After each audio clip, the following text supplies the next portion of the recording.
الاولى على مستوى مدرجات المركب الرياضي محمد الخامس بمدينه الدار البيضاء. اكيد مسانده لا مشروطه من الجماهير الرجاويه التي تطالب اكيد بالعوده لسكه النتائج، ونحن نتابع هذه الصور الجميله. اكيد مجموعه من الرسائل اليوم توجه لا بالنسبه للاعبين ولا كل مكونات فريق الرجاء من اجل المنافسه على مستوى دوري ابطال افريقيا خلال بطوله هذا الموسم.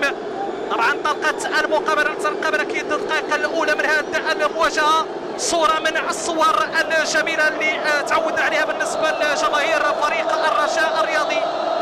اكيد اليوم انصار درب السلطان تكفلوا بتيفو العصبه، جماهير عالميه في صوره مثاليه.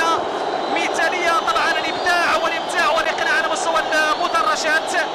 طبعا رساله لها اكثر من دلاله بالنسبه للجماهير الرجاويه التي تطالب بالفوز بلقب دوري ابطال